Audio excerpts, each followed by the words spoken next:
Maria's back. He's gonna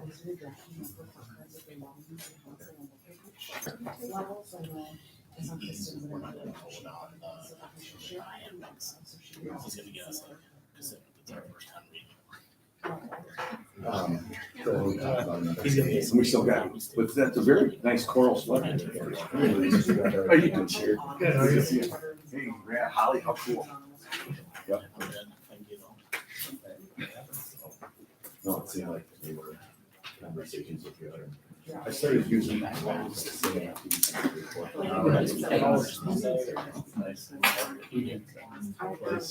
Outside.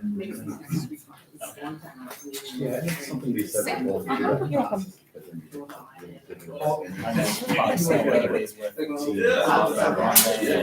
It is. Next week will be. And then your job is always. Yeah. And I guess you'll come back and, that winter, really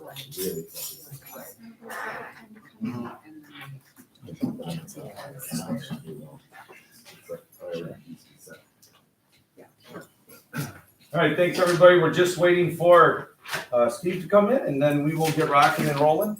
All of our members, or all of our guests at the, you guys don't mind signing in. Way out.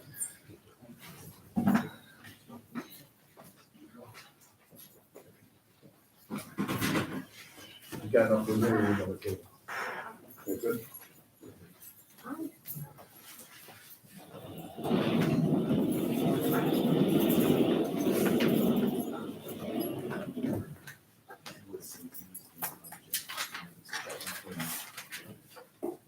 We're all online. Opened up on that.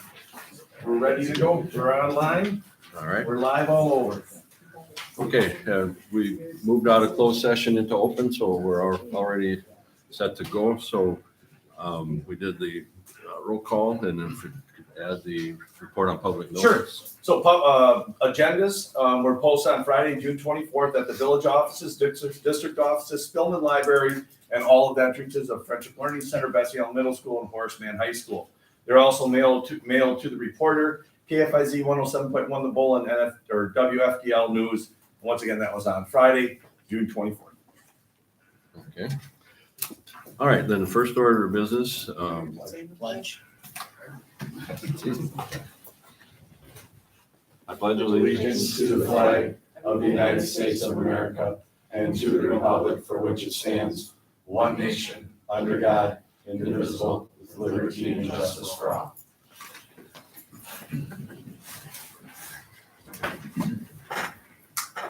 Okay, so item F, we've returned to open session, and we are now going to discuss and consider the superintendent contract. And why don't we start with a motion to approve the contract? So moved. I'll second. Right, and then for discussion, before we vote, I would like to introduce Dr. Matt Mino. Did I say that right? You did really well, Steve. Okay. Who we will shortly approve to be the next superintendent for School District North Fond du Lac. I asked Matt if he would be willing to do a little introduction. We have some information that were in press releases and things like that was in there. So rather than me repeat some of that and then have you do it again, I'll ask you to, how does he get in front of the Probably camera? right. So, Matt, if you'd be like, yeah, right in here. okay. We'll like so- switch spots and we should be right up there, plus Powell will pick you up. You got it, you're on 5. Okay, wonderful. First of all, thank you, everyone, and I just can't say enough about how excited I am to be able to come into this role, and just the experience that I've had so far and the people I've met so far. It's exciting to be able to be in a different spot too, and I cannot wait to take part in the learning and the opportunities that are already here and happening at North Fond du Lac.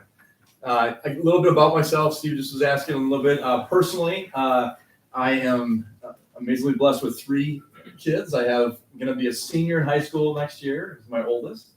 He's a big soccer player. He's in DECA, and he wants to go to the University of Oregon for school for product design with Nike and all those wonderful dreams. So we'll see what happens there. My son, my next son is going to be a sophomore in high school, and he's also a big soccer person, but he's very much into social justice, and he wants to be a lawyer at some point in time. I have some very difficult debates with him at times, but it works really well too. And then I have my daughter is the youngest, and she's going to be in 6th grade. And she's just a passionate little individual who loves gymnastics, but also is maybe or possibly our educator in the family, which she loves to play school and create different routines. Today she had like different activities set up for herself to keep herself busy within the day. And I was like, oh, okay, this is great. And then obviously last but not least, my wife, Leah, who we've been now married 19 years tomorrow. So exciting times, and she is my rock, and she really keeps us all afloat. I mean, doing these jobs of service for others, it's so amazingly important that you have a partner that can be there to listen and to help and assist, and also sometimes cart all of our kids around as they're all gone tonight at a soccer game, Miracle League, and gymnastics. So they wanted to be here, but we'll have to do that at another time. Professionally, I am had a really wonderful career in education so far. I love being part of it, and I think it's interesting because my family, I come from a small town and grew up in a small environment, and I loved it and enjoyed every single minute of it. But all my family, they're in business.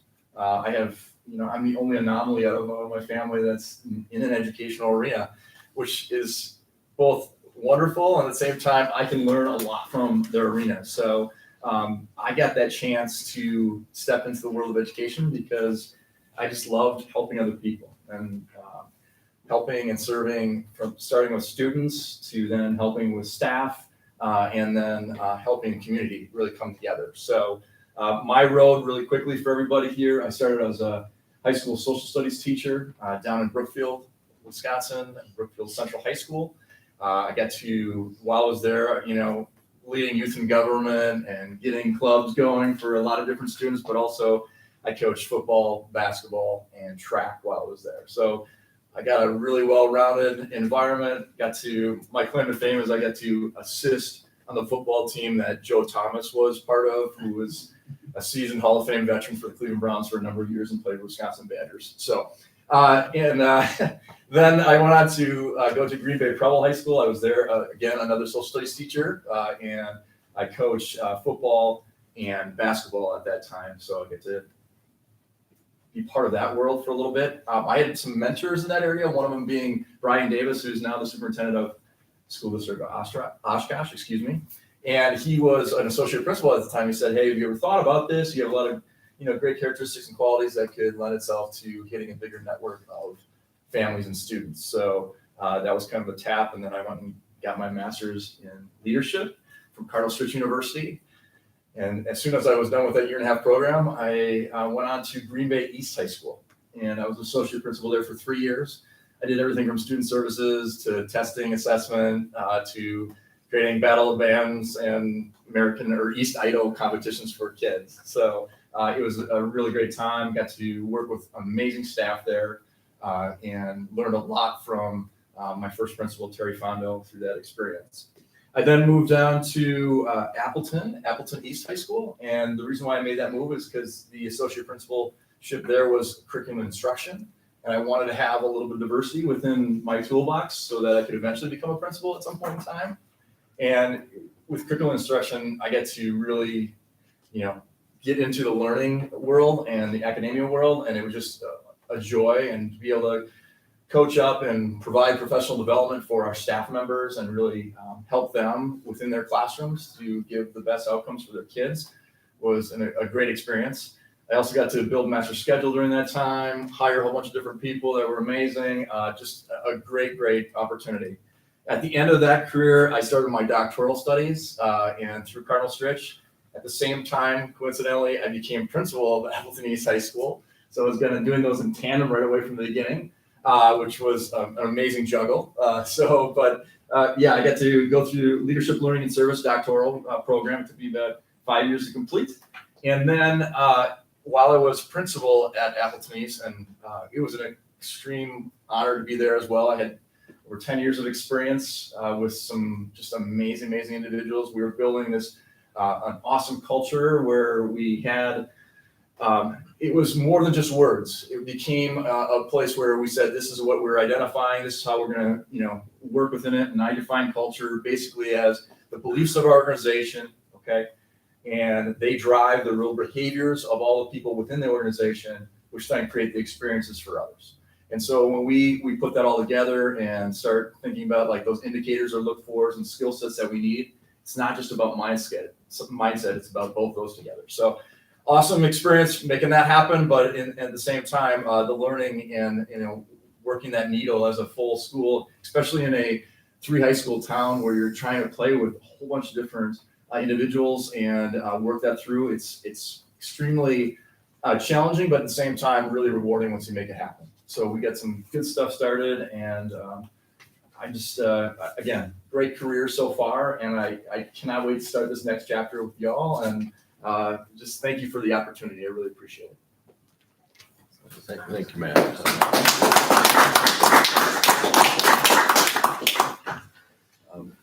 I'll allow board any comments you'd like to make. I'll just start by saying we did a little bit different process this time when in hiring Matt.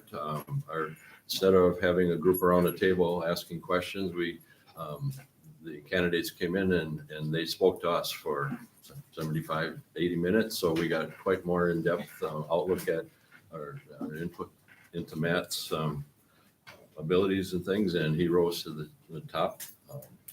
And if anybody else has anything, we're excited to have you here, Matt. Do you want to go? Go ahead. No, you go. Oh, no, I already told Matt, but I'm excited to have you, Matt. Welcome to Oriole Nest. Welcome to Oriole Nation. Matt also wore a nice orange tie to the interview, which was a wonderful touch. So, but just excited for everything you're going to bring to Oriole Nation. You got a great group of students. You got a great group, of staff and faculty, and you've got one of the best communities in the state. So we're just looking forward to you being included in that. So, Thanks so much. welcome. Appreciate it. All of that. Told you to go first. Welcome. It's going to be a great journey. Thank you very much. No, I'm excited too, and we had some great candidates, and Matt stood head and shoulders above those candidates. So this wasn't an average crowd. We had some really good candidates, and Matt was head and shoulders our choice. So I'm excited. Welcome. Looking forward to it. Thank you very much. Same as everybody else, congratulations, and we look forward to working with you over the next few, however many years it is, hopefully a long time, so we're very excited, so. Thanks, you. Congrats. Appreciate it. Okay, so now we'll make it official here. We have a motion and second, correct? Yes. All right, so have to do a roll call vote to approve the contract. Maffey, Yes. Geckerman, Yes. Hawk, Yes, Galdotsky, yes, Jaeger. Yes. motion carries 5-0. Welcome.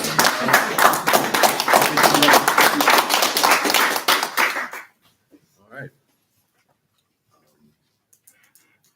We usually tell our families and student guests that come in for like celebrations and stuff, after that part's done, they're welcome to leave if they're not all that interested in the rest of the meeting. But I'm interested. You gotta stay, man. Yeah. We were good. Okay, so it's continued. Item G would be the board member share school moment of pride. This is a new thing that we've started a few months back, where board members mention anything they'd like to talk about that gives them pride in the district. So, all right. In addition to being a part of hiring Matt as our new superintendent, a week or so ago, I attended our alumni basketball tournament that Vicky was a part of, and Steve was there as well, so it was great going there and seeing alumni of our school district participating in an alumni basketball tournament, so that was fun.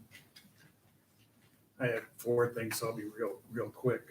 First, we had the graduation ceremony. That's the first time I was part of it, and it was actually humbling to be up there with those guys. I was going to mention the Trevor Wade grant, but I see that's on the charter, so I'll wait on that. I wanted to thank Sarah for all the work she's done helping us go through this thing. And then last actually is the other 4 board members. 7 or 8 weeks ago, we found out we were going to start this journey on together on getting a new superintendent. We've had our ups and downs, but what I restored my faith in this whole process is even when we disagreed, we listened to each other and we respected each other. And I think every vote we ended up taking was unanimous at the end because everybody was listening, everybody was respectful. And it gave me a little, not only pride, but restored my faith in the process a little bit. So I'm gonna thank you guys. You're welcome, and thank you for saying that. Mine's a tad longer, but I'm going to make you bear with me on this. My moment of pride involves one of our coaches. I'm going to stick to my notes so I don't ad-lib too much here. So, and we have many dedicated coaches who care about their athletes more than just let's win and winning games. So, and on a side note here that comes together, one of the oldest and most popular running marathons in the country that has over 20,000 runners is the Grandma's Marathon up in Duluth, Minnesota. And that was held a week ago, this past weekend, a week back. And I happened to be up there in the Duluth news area, in Ashland specifically, for work. And I saw a lot of coverage. I had to stay over, so I saw a lot of on the TV news, in the newspaper about Grandma's. It's truly a more than a festival. It's huge for the Duluth area. And I knew that one of our coaches had been training to run this year. And I had sent a note to her to ask, was she going to be there or whatever? And she said she wasn't running this year, which kind of surprised me. But after that, I was back here with all the meetings and things we've had. And I asked the coach why she wasn't running, thinking maybe she had been injured or that. But she said she planned to and had trained very hard for it. She wasn't injured. She had hotel reservations and everything and was really looking forward to it. So I asked her, what happened then? Why didn't you do it? And she told me she canceled it all after receiving an invite to one of her athletes' graduation parties, which blew me away. It was difficult for her because she was so looking forward to the marathon this year, but she spoke of her commitment to her athletes, how she teaches them about family, team, their commitment to that and to their school, their family, their sisters and brothers, the choices that they make. And she couldn't see how she could not show that back to her athletes by skipping this graduation party of one of her athletes. So by doing this more solo or more personal thing for herself. So, and if she expects that from her athletes, she said she had to model that as well. So I rambled quite a bit, but that coach is our Sarah Drews right here, and I would like to give you a huge shout out for that, Sarah. I know. Thank you very much. I'm very honored and humbled, and it's probably no surprise. One of the main reasons why I'm here at North Carolina School District is to coach, because that fuels my passion, but it's just not coaching our athletes on the field or on the track. It's in everyday life. And you can have the greatest plan and everything goes on course, and then just pretty much, what happens a lot in life is you have to pivot in and go in a different direction. And what I love the most about our athletes is when they believe in themselves and see that confidence. And it's not just about PRs and taking off conferences. It's about, seeing what they can do as leaders in the classroom and amongst their friends. And so, graduation parties, it's a big deal. And I was honored enough just to get the invite. And so, I don't know, to me, it was no questions asked, so, but thank you. And I would like to point out though, too, I would have gone under the radar had I just not happened to be up in the Duluth news area and made me think to ask you. And just one thing I wanted to quick add, had you gone to that athlete and said, I have this huge thing that I've been working for, and I'm sorry I'm going to have to miss your party, I think the athlete would not have had any problem with it, but you led by your actions, Sarah, and that's, I think, There's, you know, there's gonna be more races, but you only get one high school graduation party. And, a lot of I love giving motivational speeches, and so when you get to the big meets, I tell my athletes, like, take it in, because these feelings, you don't get these feelings every day. You know, you're gonna experience at graduation, you're gonna experience it, you know, very seldom times in your life, so take it in, and like I said, there's gonna be many more races than there are graduation parties, so it's a no-brainer, all but right, thank you. you bet. Well, I can't top that.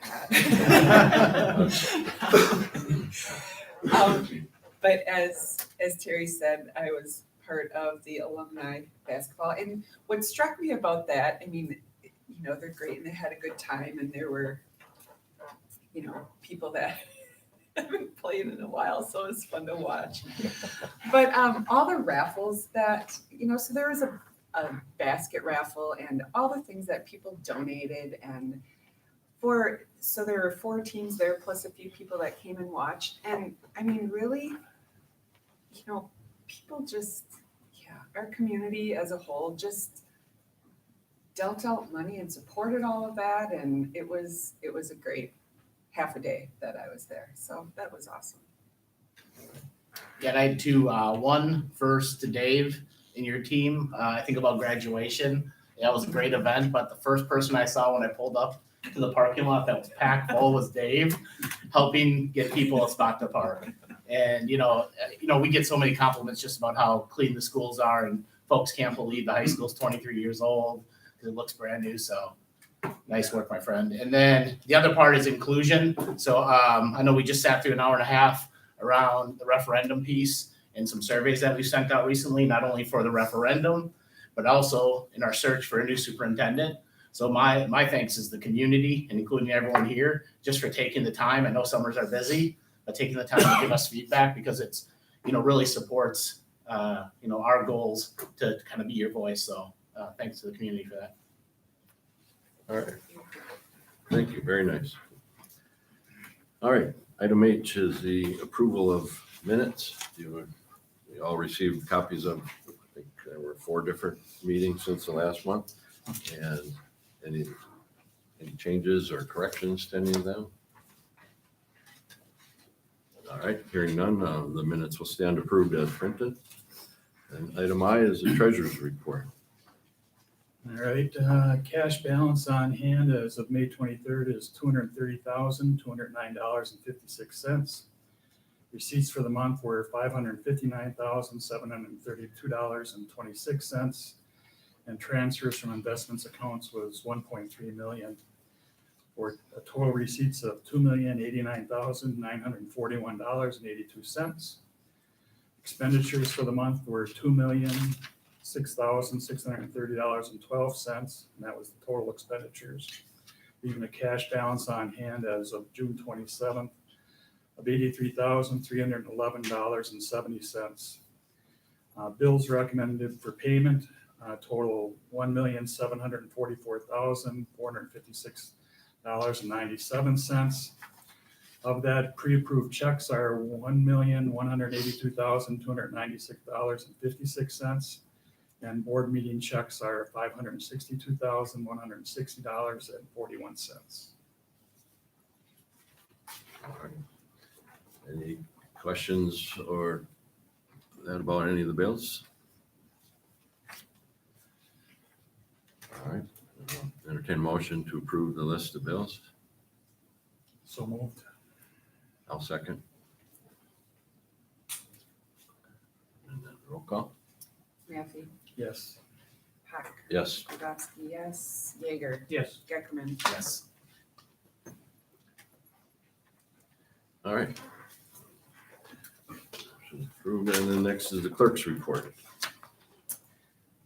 We have 2 basically thank you notes. One from teacher Teresa Galligan, and then EP Direct for basically our business. So I will pass those around. I will say, so the district got a bench for And let's see, bench, so she says the bench is a nice keepsake and thanks for the generous gift certificate. So she's very thankful for that. That's all I have. No donations today. Okay. Item K, citizens' comments. I'll open the floor to any citizens that'd like to make comment to the board, address the board. Let's see, 7:25. All right, hearing none, I will close that part of the meeting at 7:26. Item L, superintendent's report. Thank you, Mr. Hawk. I'm gonna go a little bit out of order here. We have Joe from Johnson Bus. We're gonna be talking about the Johnson Bus contract extension and new business. But in lieu of, as we had said earlier, I'm feeling that Joe doesn't need to be here for the hour and a half or hour and 10 minutes that might be while we do all of our end of year reports. So Joe, if you want to just stand up, introduce yourself a little bit and tell them a little bit about what I'll be bringing forth. Yeah, so nice to meet all of you. I'm Joe Minton, Director of Operations of Johnson School Bus. Proud Hartford resident, so the black and orange rings pretty well to me. Yeah, so we wanted to come before you guys today. We were recently awarded the Rosendale-Brandon contract. Why that is pertinent to you guys, we're going to run it out of our Fond du Lac location.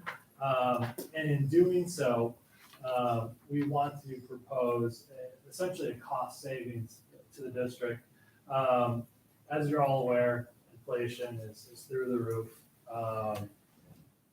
If we were to go out to bid, so using Rosendale-Brandon, for example, we were the lowest bid of all contractors, and we were 15.5% over their current price. The agreement also, when we go into pricing for future years, most agreements have a CPI cap between like 3 and 7%. We raised that to 10%. Obviously, the CPI right now, whether you're using U or W, is anywhere between 7 and over 9% the last few months. And we don't see that trend falling off too much, obviously, in the near future. So what we're proposing is a 3-year extension of our current agreement with the CPI cap of 3 to 5%. So it helps us to reinvest not only in this community, but just in our Fond du Lac area in general. It allows us to continue to create revenue streams through our outside charter business to help raise our driver pay and stay competitive there as well. And again, it passes along a cost savings to the district. We've all seen the national school bus driver shortage. Going out to bid is obviously it's something that the district is more than able to do, but because of the fact that we have Fond du Lac, we have Rosendale-Brandon, we have Boston, Campbellsport, and 7 other locations, we're able to support this district not only through our Fond du Lac operations, but through our other operations as well. And going with another contractor, A, you'd be looking at a higher price, and B, you'd probably be looking at some sort of disruption in service. So we just wanted to bring that up, and we felt that now would be a good time to do so, especially going through an administrative change. We want transportation to be the last thing on your mind. We want to be able to continue providing you excellent service for at least the next 5 years. So I'll be able to speak more to that. Right now, we have 1 more year left on our contract. We're able to get, there is a rider with CPI, but we're able to negotiate with Joe and his counterpart Ken that 5.6 increase for next year. Remember with transportation, there's 2 things. Number one, those costs that we're going to see for the bus driver, how much they have to pay bus drivers, insurance, all that. And then there's that fuel surcharge. So that fuel surcharge is always going to stay constant wherever the money goes. So this is just dealing with us utilizing them as the buses, their drivers, everything. One of the other things that really is good about this, so after next year, what they're proposing is 3 years at 3 to 5%. So lowest 3, most 5%. And if we start to see drastic drops in cost, they're very good to have their hand open and say, hey, we can even lower it to 3 a little bit. But having that cap at 5, I think is really good looking at where we're at now. And then 2-year options. So we actually then after those 3 years would have the ability to have 2-year options that we'd be able to extend if we want to. We also know that, it's a competitive business, but now with the economy of scale that they've now got at Johnson Bus with that Rosedale brand, it's a big win for us too. We realize that too with Aramark, seeing that we share some of their more of their upper level management with Fond du Lac. So yeah, and the other thing that's great about Johnson Bus, Brenda is retiring still, correct? Ken wasn't able to talk her into staying? Oh. All right. So, but they have somebody coming in who's going to be outstaying. From what I hear, Shelley is still there. And that's the one thing that Johnson Bus are not always perfect, but they always are responsive and work really, really well with the district and always have. So we'll talk more about that as we go forward. But before we move on to the normal superintendent's report, do you guys have any questions of Joe? All right.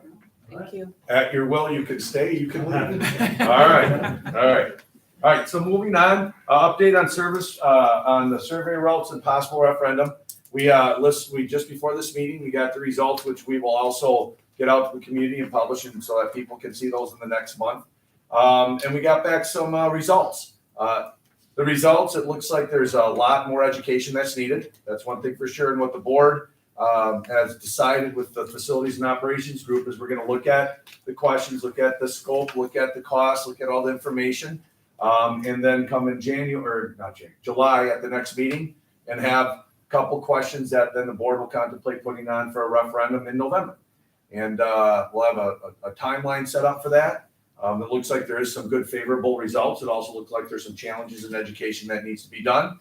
But moving forward, what will happen is myself and with Matt, we'll work on looking at that scope, also with the leadership team and Dave, to find out if there's some cost savings, possibly reach out and get some more dialed in numbers for what those costs would be, talk with Baird. Also, good news that we'll be able to report hopefully that our bond rating went up, so that maybe that even will help too. So what the board and the community can expect is that come the next board meeting, there'll be some really specific things about a timeline and questions that then the board can contemplate.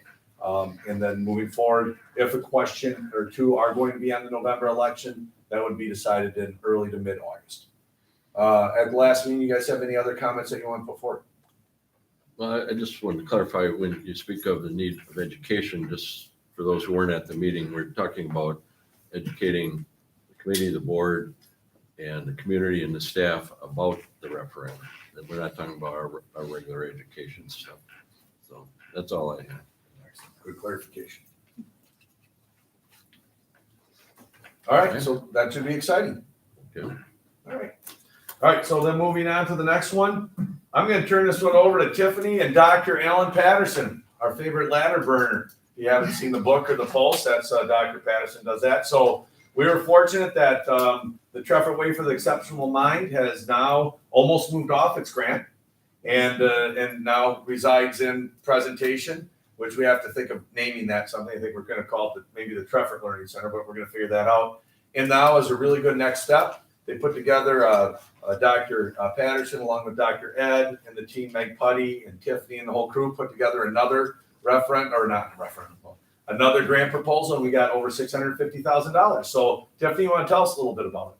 Yeah, so we are honored and really excited to be recipients of this grant. Obviously, we know there's a lot of planning that needs to take place with that. So with the grant, this coming school year is a planning year. So our plan is to look at how we allocated the funds and hopefully hire a teacher this summer. And then also working with like publicity and how we want to like publicize this new school. So this whole school year will be a planning year. And then the following year we'll open with just 10th grade. And then we'll add 11th the year after that, and then 12th after that. So it'll be adding 1 grade level per year.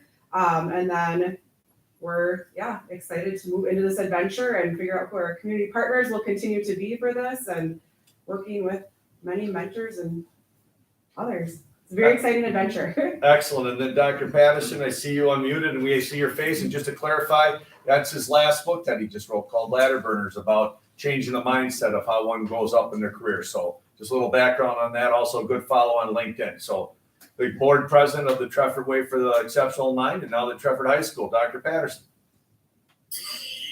Well, thank you. Thank you for the plug for the book.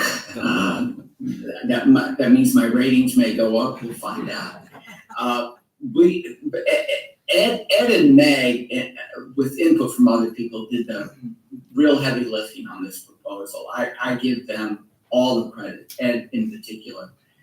And the other person I want to give credit to has been one of our big supporters throughout the history of the Trefford Way, and that is our own Aaron Sadoff. And Aaron, I just want to thank you for being a friend of the school, champion for students. We wouldn't be here without you. There's no doubt about that. And as good and great as the school is getting, it's been through your support with the help of your staff, Maria, Dave. I mean, you're all pro in our book.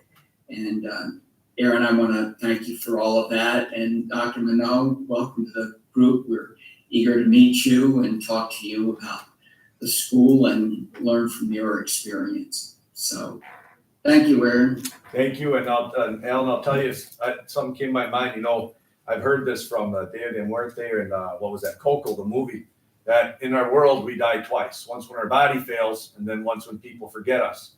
And Dr. Trefford's no longer with us physically, but what this school is going to do, and not only here, but we're looking at possibly an extension in Brazil already sooner than later, where his name and his ideas are going to just be a ripple effect across the whole world, and that's a huge team effort. So it's an honor and a pleasure, and still going to have a huge supporter of the Trefford Way, and I'm looking forward to Matt coming in, and he has even more experience with charter schools than I did, so get ready. You're going to even have a bigger supporter, man. Yeah, I'm leaving you in better hands. How's that sound? Woo. Excellent. Thank you, Tiffany, very much. And just like as we talk about Meg Putty and somebody who's really, really successful, you always have to remember that the people who help Meg Putty become possible are very proud too. So Meg, Rick Matthew is actually Meg's dad. So a lot of big shout out to good raising of a kid so she can help us use. So well done. Thanks, we're proud of her. All right, so at this time, I had in your packets the Oriole Zone. I'm going to turn it over to Lauren. If you would tell us a little bit about our new wraparound care. You bet. Thank you. So we just wanted to give a brief update on where we're at with the new wraparound care program at Friendship, and it's going to be called the Oriole Zone. This program will be taking the place of the E3 Academy and will be available to school-age children that live in the North Fond du Lac community.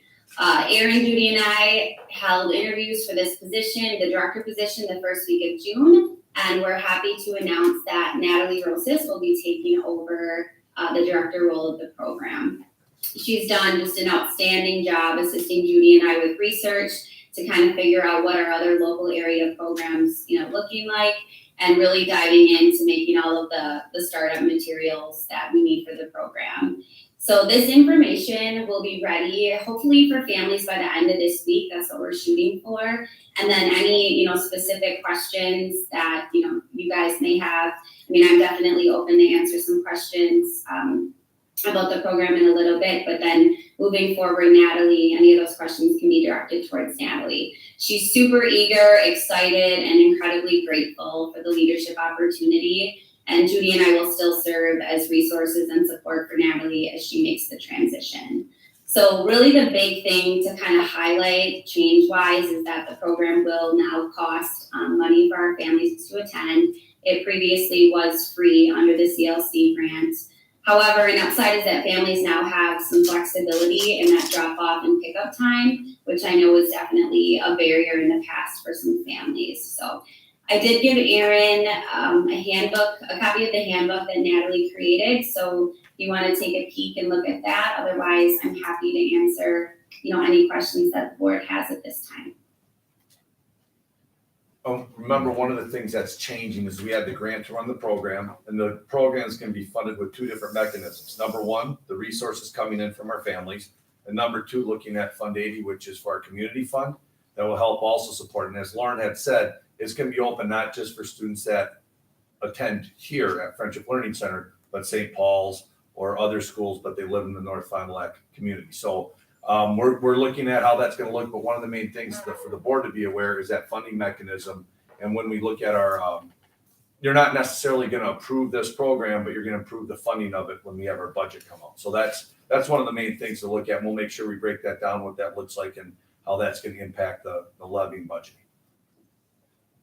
So you mentioned flexibility, Lawrence, with drop off and pickup. So can you just, I mean, is that anytime throughout the day or how? Yeah, great question. So in the past, our families had to attend the entire time of the program because it was funded by the grant, and they had to make sure that they were receiving the physical education, the enrichment, the snack, all of those different components. So now when I say flexible, our start time will probably be 7 a.m., but a family can drop off as early as 7 or they can drop off as late as 7:45. We talked about having that 8 a.m. cutoff time just because then we kind of get into, again, some different routines with breakfast and other things, but really it's just some of that flexibility in the morning. And then what we often ran into in the afternoons was, especially like when different sports pick up or different kids have other outside activities, we didn't necessarily have the ability to release kids, let's say at 4:15 or 4:30 if they needed to leave early. We try to work with families on that and accommodate when we can, but this will be different in that we'll have someone stationed kind of like at the front door at FLC. And then again, families can pick up and drop off when it works for them, you know, again, depending on the schedule that they provide. Thank you. So in the past, they were locked into like, if you attend the morning, you attend the whole time, and the same with the afternoon. And that was something that the grant required us to do. Lauren, on the fee now that'll be charged, is that going to be any type of hindrance to some of the families that were regulars with E3, or are they, is it? Did you say the fee, Steve? Yes. Yes. The fee? Okay. You know, it could be, I'll be honest. However, we were super mindful when we were looking at local area comparisons and again, in talking with Maria and Aaron. So for example, I mean, we're looking at a morning rate of $3 and a daily rate of $5. So again, you know, that could be a hardship for some families. And we have talked about, you know, if certain situations like that come up, like what are our options, and still trying to work with the family to provide that care. But just an example, the Fond du Lac Area School District charges $7.75 for just the morning alone. So Rosendale Brandon, I think, was $50 for the week. And then the Myra was actually $40 in the morning, $50 in the afternoon. Again, these are weekly totals. So looking at $90 a week. And we're looking at, again, one child with a weekly rate of $20. And then obviously there's tiers. So if you're a family that has more than one child, we reduce the rate from there on out. So we're 50%, if not lower, than most other local areas that offer either an on-site program or even some of the local daycares. So it's still, I would say it's still a huge benefit for our families. Thank you. Maria, it looks like you are on camera now. Do you have any comments? Yes, I just wanted to mention that Lauren and Judy have been able to run this program under $100,000 a year. That was the grant amount every year. It's been self-sustaining with just that grant money. So we're really confident that we can run it again under $100,000. And also running it through that community service fund, what we would do, it would not impact the levy. We wouldn't be increasing the levy because of this program. What we would do is shift what we're over levying in our referendum debt down to the community service fund. So it would just be a less of an over levy in Fund 39 and more in Fund 80. So it would not affect, that's the plan right now, that it would not affect the levy that we have projected for next year.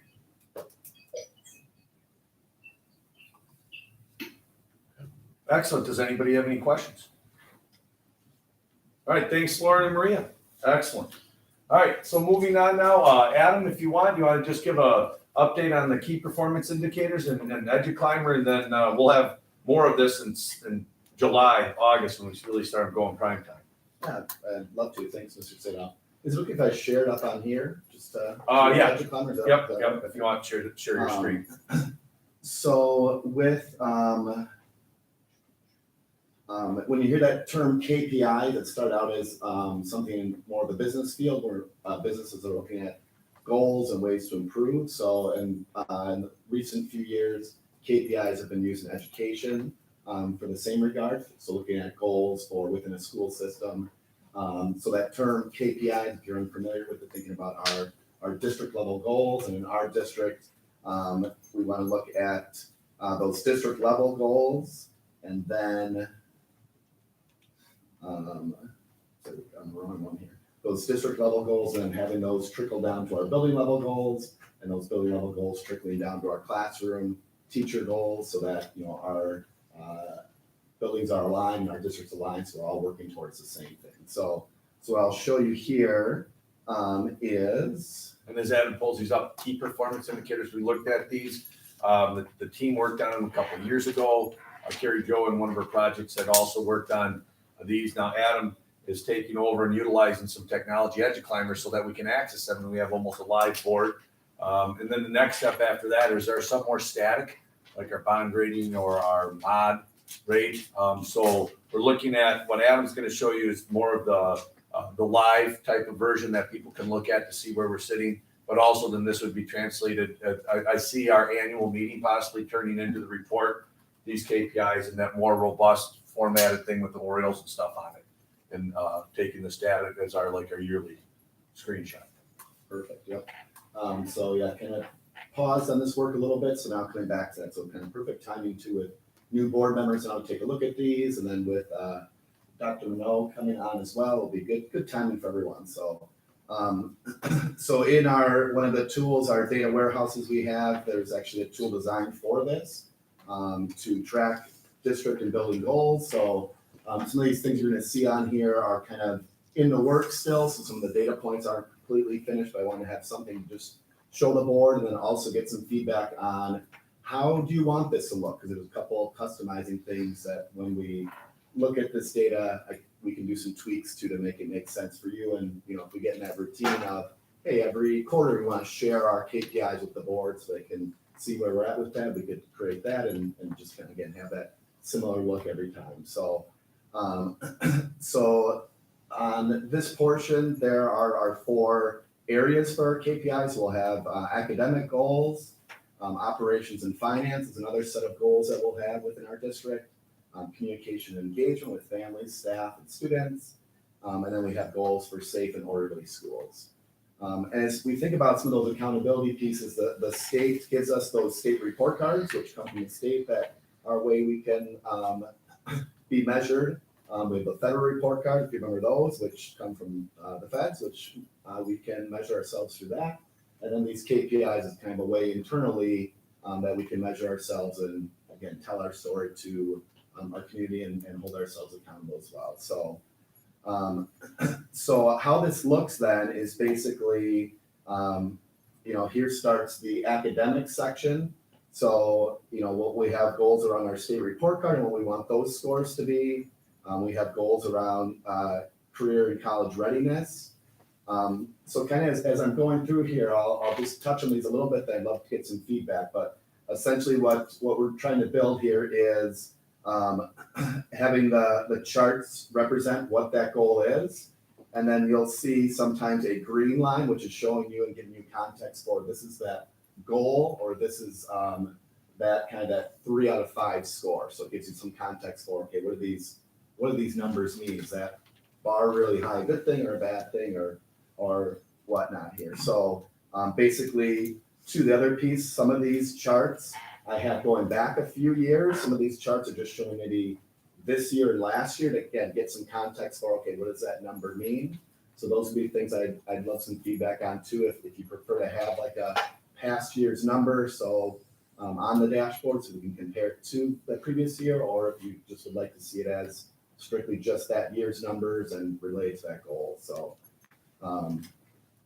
so as we keep going through, we have some data points for student growth for literacy and math.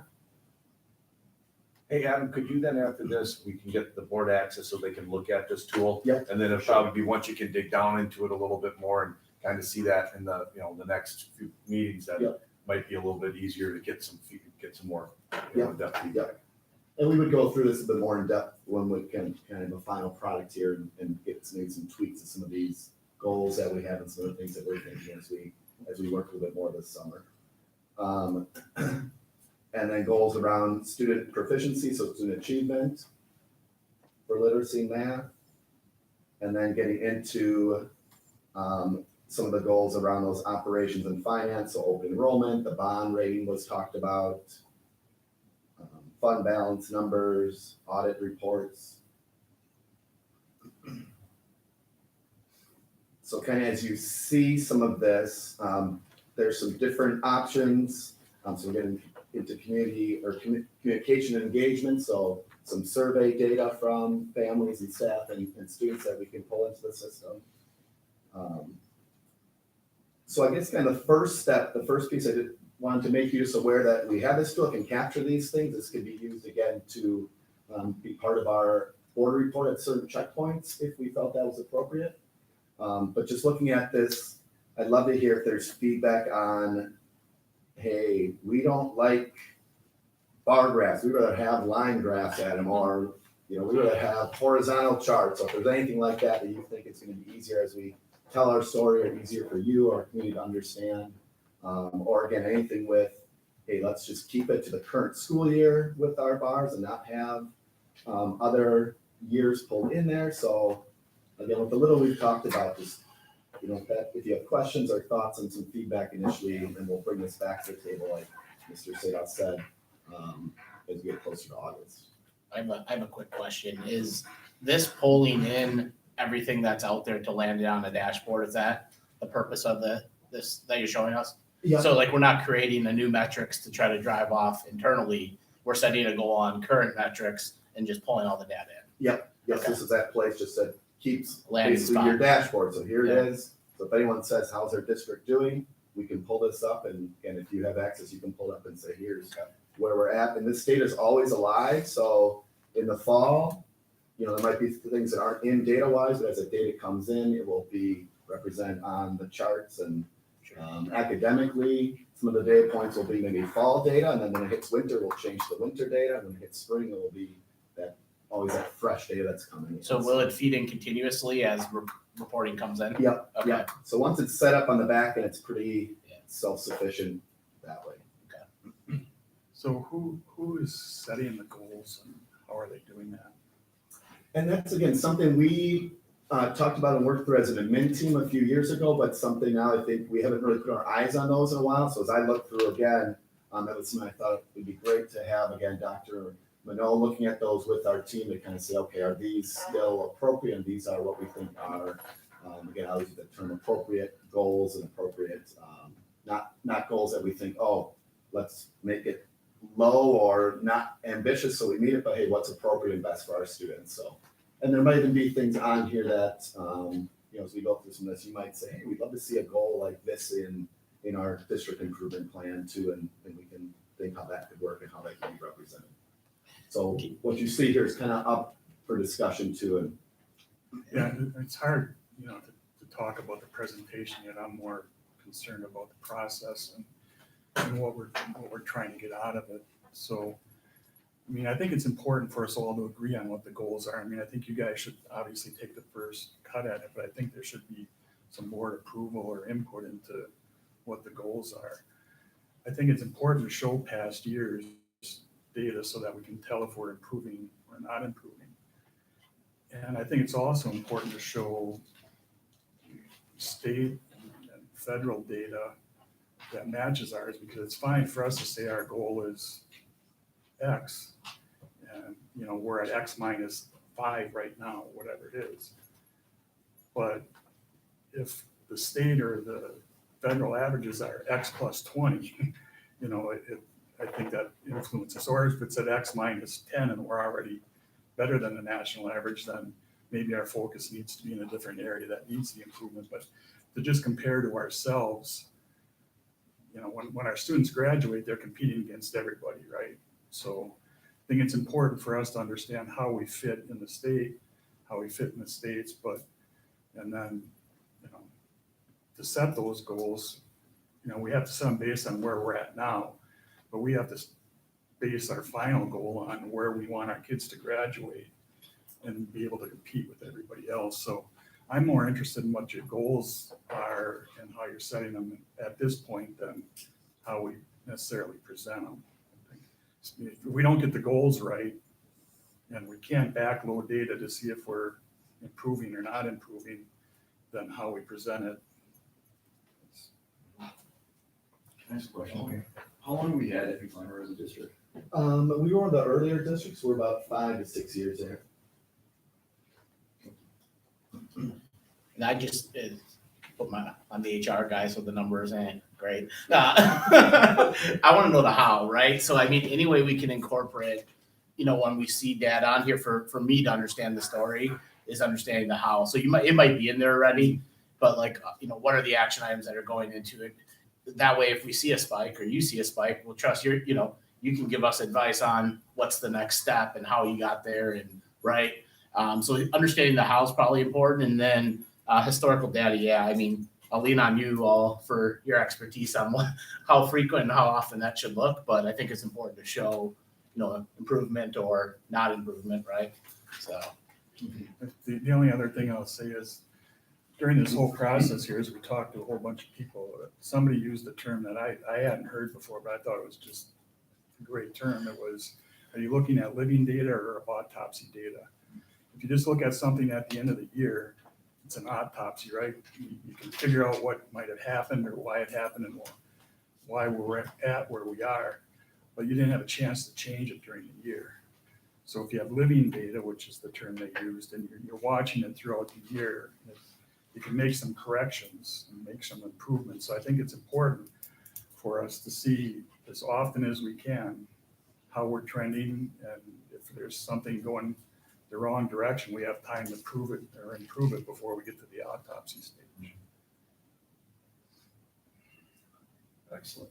Well, I know that, and as you go forward, work with this, also work with Dr. Mino. Mino.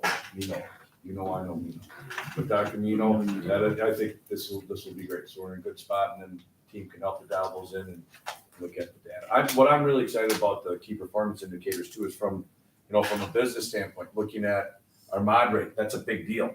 And we really looked at that how is our maintenance doing? How are we doing with salting our driveways in the winter? How are we doing with training of our special education aides so they don't get hurt as much, or they can, it's just, there's so many great things besides just the academic part that can really help to drive us as a school. So it's going to be exciting to have all the different areas be represented. So, all right. So work in progress.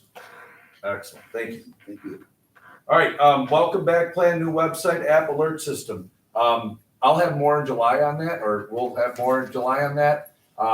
What's going on right now is that Karen Hoff has done an amazing job getting that website up and running, along with their new alert system, which in the fall there'll be some in-service on how that's going to be utilized and work. We're also working on our logo, the Oriole logo, the color, the fonts, making it all the same. Really getting a refresh on that. So if any community group wants to utilize the logo or whatever, it's going to be on our website. It's going to be, this is what the Oriole looks like. This is the color orange it is.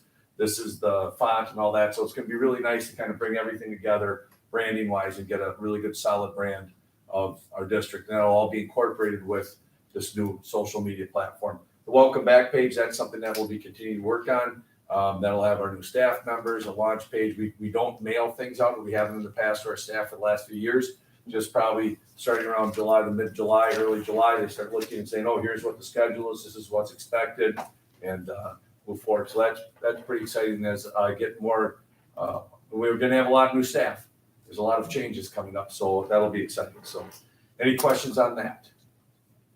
All right. So now we come to a part where we're going to have all of our administrators and directors give a recap of the year. And what we're going to do is we will start with, let's start with, where do you guys want to start? Elementary, high school, directorship? What do you think? Middle school. Middle school. All right, we're going to start with Mike Gonzalez Middle School. All right. And by the way, Mike made our board report about 70 million gigabytes with all of his pictures and stuff. So a lot to celebrate and talk about. So I sent the board two separate reports. The first report was the celebrations timeline. You can read that on your own. I just wanted you to get an idea of the activities and the events and successes for our staff and our students. I'll share that with you eventually, once you get the email. He's got it. You got it, good, all right. So the second thing is data presentations. I sent you what I'm going to go over with my staff. It's full of living data and autopsy data, kind of a combination of both. That's very good terms. So what are we gonna do with all this input from students and staff, and how are we gonna create an actual plan? I'm not gonna go over all the data, I'm gonna spare you that. You can read the data on your own and ask me questions individually if you have any questions about particular areas. I'm just gonna highlight some of this information and then present what we're gonna be doing next year as a school to improve on certain things and build upon our strengths, so. So let me look this up here. How do I share this presentation? You can go right on there. So just join on the Google Meet. All right? And then I will. And then for any of the administrators that have that, I also have it here that I can bring up too. So it can be either way, but Mike, if you want to just share, join the Google Meet and go from there. It's right here.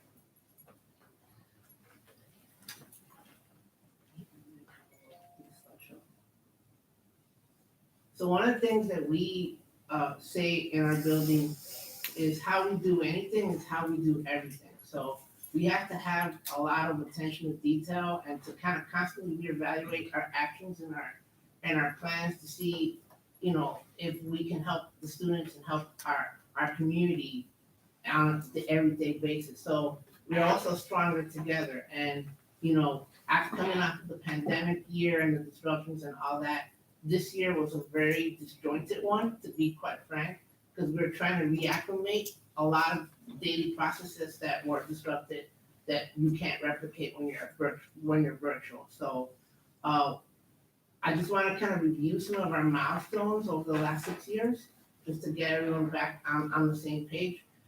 In terms of our state report cards, there's been only 4 of them in the last 6 years due to disruptions and other things.